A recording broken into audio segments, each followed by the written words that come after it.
OP Dhankhar ने बयान दिया था कि कांग्रेस प्रदेश अध्यक्ष के साथ 4 कार्यकारिणी अध्यक्ष बनाना दर्शाता है कि कांग्रेस में किस हद तक गुटबाजी है। और इसी बयान पर विधायक गीता भुक्कल ने पलटवार करते हुए कहा कि कांग्रेस की गुटबाजी तो कांग्रेस पार्टी में अपने स्तर पर निपटा लेगी, लेकिन धनखड़ साहब बताइए कि उनकी पार्टी में प्रदेश के एकमात्र अध्यक्ष होने के बावजूद भी उनकी कितनी सुनी जाती है। अध्यक्ष होने के बावजूद भी कौन उनकी सुनता है। हैरानी की बात यह है कि सरकार में होते हुए भी किसी प्रकार की सुनवाई नहीं है। साथ ही यूनिवर्सिटीज को ग्रांट देने की बजाय लोन देने पर भुक्कल ने विरोध करते हुए कहा कि सरकार का फैसला निंदनीय है। हरियाणा प्रदेश का पहला ऐसा राज्य जो यूनिवर्सिटी को ग्रांट की बजाय लोन दे रहा है।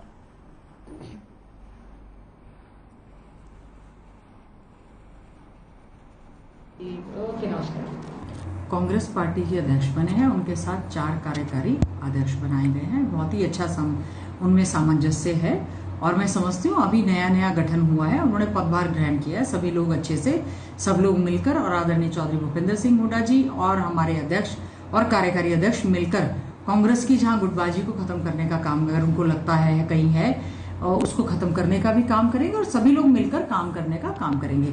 ओम प्रकाश धनखड़ जी से तो मैं पूछना चाहती हूँ कि उनकी सरकार है देश में और प्रदेश में, वो स्वयं कितना क्या करवा पा रहे हैं। तो वो भारतीय जनता पार्टी की गुटबाजी को देखें, जिसमें राव इंद्रजीत जी उनके केंद्र के मंत्री हैं जो बार बार बयानबाजी करते हैं।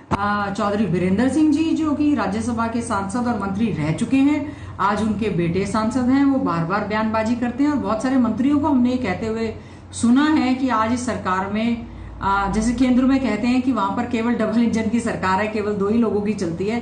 प्रदेश में भी यही कहा जा रहा है कि यहाँ पर केवल कुछ ही लोगों की चलती है।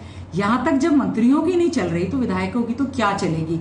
हम तो विपक्ष में हैं, हमारा प्रयास रहता है कि सरकार की फेल्यूर्स को हम उजागर करें, लेकिन सही दिक्कत तो बीजेपी के लोगों में है, जिनकी अपनी सरकार होने के बावजूद भी कोई किसी प्रकार की सुनवाई नहीं है।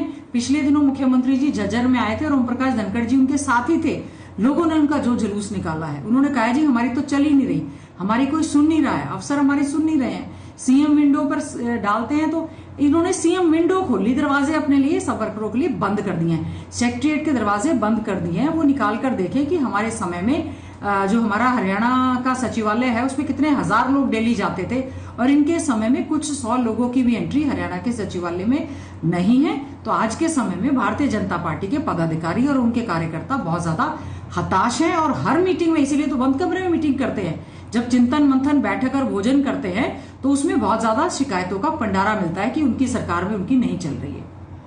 देखिए, शिक्षा के नाम पर मुझे समझ नहीं आ रही है कि हमारी भारतीय जनता पार्टी की सरकार गंभीर क्यों नहीं है। इस तरह के फैसले बार बार लेना। कल ही एमडी यूनिवर्सिटी में बहुत सारे पूरे प्रदेश भर की यूनिवर्सिटीज में टीचिंग नॉन टीचिंग स्टाफ ने जो है धरना प्रदर्शन करने का काम किया और इस बात का बहुत ज्यादा रोष व्यक्त है। हमारी जो स्टेट यूनिवर्सिटीज होती है उससे ग्रांट इन एड स्टेट से मिलती है, जो सेंट्रल यूनिवर्सिटी होती है उससे ग्रांट इन एड जो है वो सेंट्रल यूनिवर्सिटी से मिलती है। हरियाणा पहला ऐसा राज्य है जिसने यूनिवर्सिटीज को ग्रांट देने की बजाय, बजट सत्र में भी इन्होंने इसी तरह से किया था, जो बजट हम हरियाणा यूनिवर्सिटीज को जो देते हैं वो हायर एजुकेशन डिपार्टमेंट के थ्रू दिया जाता है। हमने इस बात का ऑब्जेक्शन उस समय भी उठाया था कि डायरेक्ट, क्योंकि फाइनेंस मिनिस्टर जो है वो मुख्यमंत्री जी स्वयं फाइनेंस मिनिस्टर हैं, तो जैसा अफसर उनको पढ़ा देते हैं वैसा वो फैसला ले लेते हैं। अब इस बात का बड़ा रोष है, क्या जो हमारे शिक्षण संस्थान हैं, जो हमारी यूनिवर्सिटीज हैं, क्या वो लोन पर चलेंगी? क्या यूनिवर्सिटी में जो शोध कार्य है वो क्या लोन के दिए गए पैसे से चलेंगे? और दूसरा, हमारा कोई कमर्शियल या रेवेन्यू जनरेटिंग डिपार्टमेंट से नहीं है, वहां पर तो और ज्यादा ग्रांट दिए जाने की बात थी। अब प्रोफेसर्स में, वाइस सभी में इस बात का रोष है कि कल को अगर हम लोन चुकता नहीं करेंगे तो हो सकता है हमारे सर पर इस तरह का जो है वो खर्चा डाल दें। और एक रूसा राष्ट्रीय उच्चतर शिक्षा अभियान बनी हुई है देश भर में, जिसके माध्यम से जैसे कि स्कूलों में हम एसएसए सर्व शिक्षा अभियान और आरएमएसए राष्ट्रीय माध्यमिक शिक्षा अभियान, जिसको भी समग्र कह रहे हैं, स्कूल में ग्रांट दी जाती है। इसी प्रकार से यूजीसी अपनी ग्रांट देती है और स्टेट अपनी ग्रांट देती है। तो मैं समझती हूँ सरकार को तुरंत ये फैसला जो है